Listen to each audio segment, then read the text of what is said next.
Hi, welcome. On this video, I'm going to be working with Haylee. Haylee is a standard poodle. She's about four and a half years old.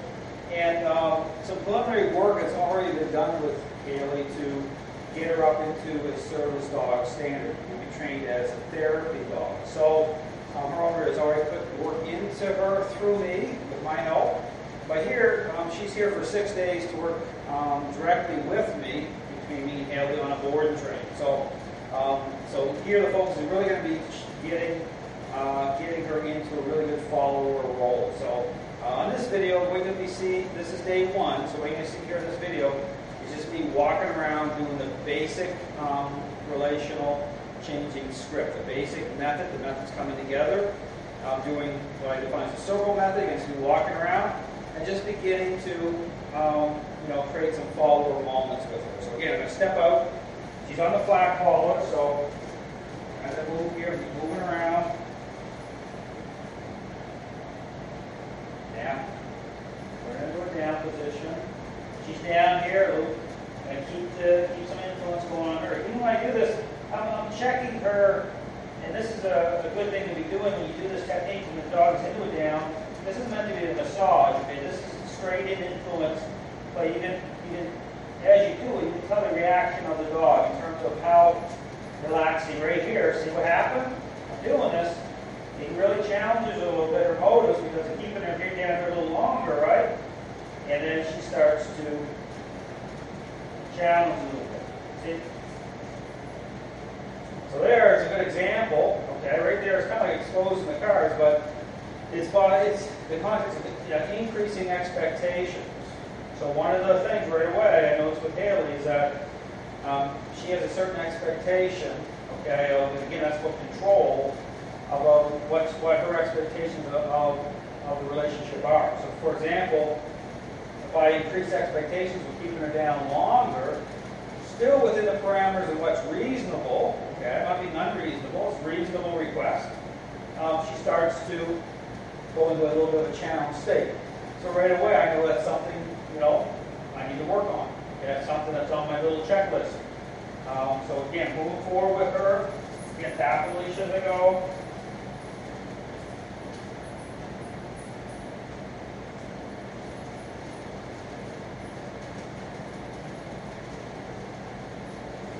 Push, pull, down.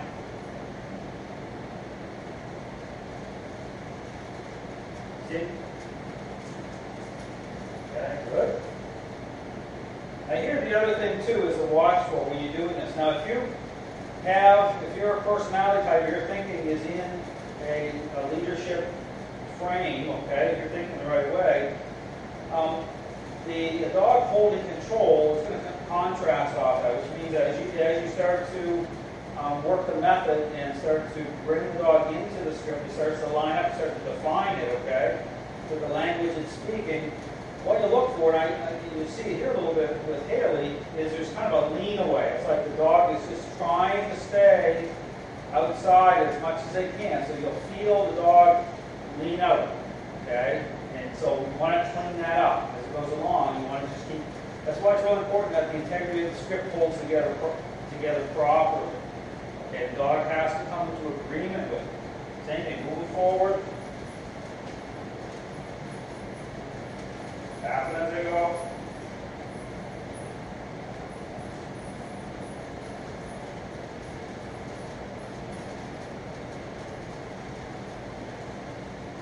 Down.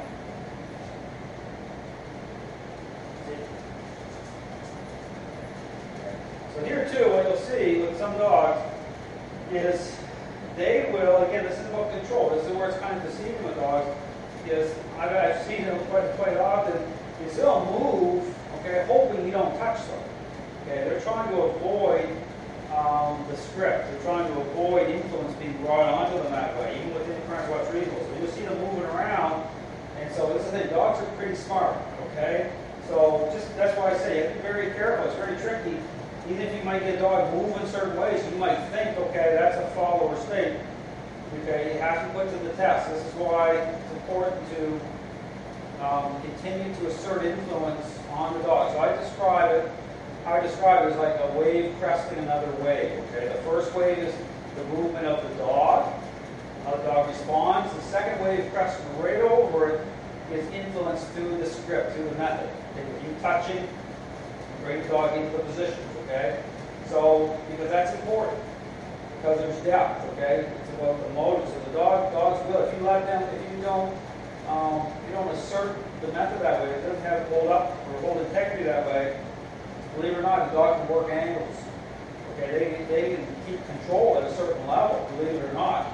This is why it's got to really hold together properly. So when you do this method, it's got to speak the right language. Same thing, move forward, tap as I go a little bit. Get right in, good push pull, down. I'll say the word down here a little bit. Again, I'm going to put a little bit of pressure on Haylee here. Haley's right in the down position. See? And when she comes up, okay, what I'm doing is I'm slowing that down a little bit. I already know some of Haley's issues. Going into this, I already know what she needs. And so she's the type of dog that she's been able to work angles a little bit, okay? Be able to hold some control. So again, it's really making sure there's depth to the language that's being spoken through the method. Same thing, move forward.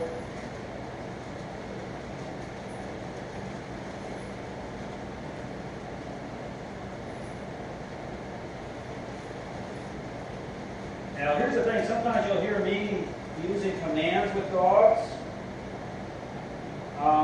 It's a different context. I would encourage people don't do that, especially when you're going into it the first, week or two. Really work off just communicating through the method. The dog knows the intent, but the method speaks the right language. Because I have a different way of thinking, okay? You hear me say a down or whatever, don't just mimic what I do that way. That's why I explain it. Because when I'm doing it, I have a different way of thinking. I'm already asserting influence, okay? And so for most people, they're already in the deficit, and their thinking needs to change, and they're leaning on that word differently. Okay, I'm not. Okay, it's a different, takes on a different context. Same thing. Move forward.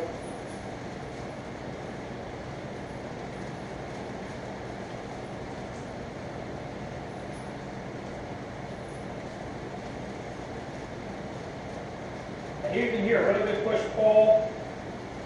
See now, see how she's starting to challenge a little bit. This is good.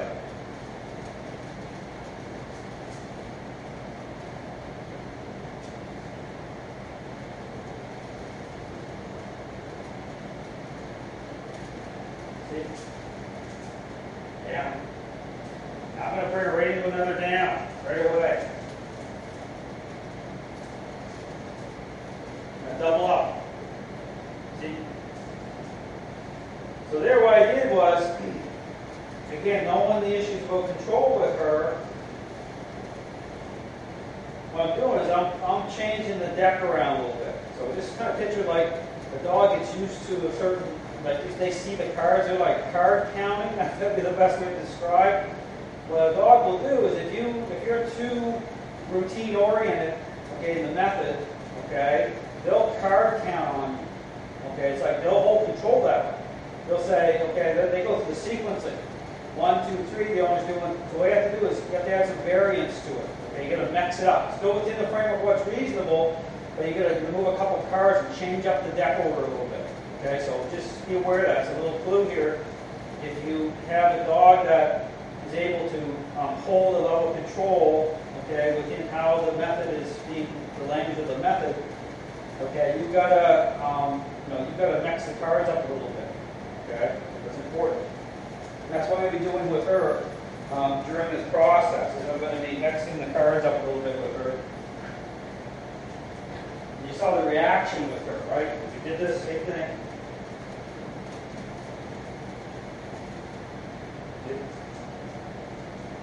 I'm going to go right into it down. See? That's what it is, too. So this is about control. See how quickly she wants to come up, right? She wants to assert, regain, reestablish a level of control right away.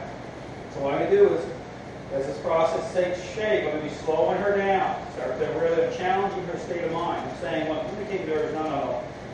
I'm in control, okay? And that's going to start to change how she thinks, how she perceives, okay? It's really knowing how to get into her head this way. Same thing, move forward with her.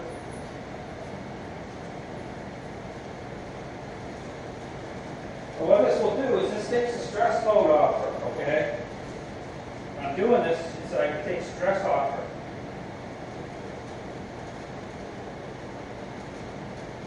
Even when I'm here, I'm doing a push-pull down here, I can tell the relaxation of her body, okay? Her muscle structure, everything starts to relax. See? Desperate to release, try to assert control down.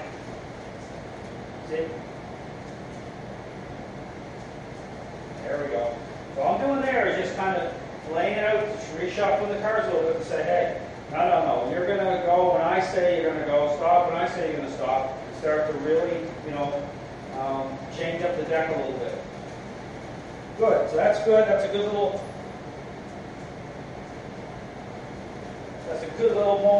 interaction with her. And again, what I'm doing, what you might do is I'm assessing. You'll see some lean away. You'll see how the dog reacts to the method, how it sets up. So it's all about getting in the dog's head this way. So anyway, this is day one. Okay, you're going to see me working with her throughout as the days go by here. I'm going to be doing videos. You're going to see me doing different interactions with her to increase expectations. You're going to see another dog out here. Okay, you're going to see me going through the script. You're going to see me in a more distracting area with her. You're starting to really kind of push the push the script up to a level, a service dog level. So anyway, thanks for watching.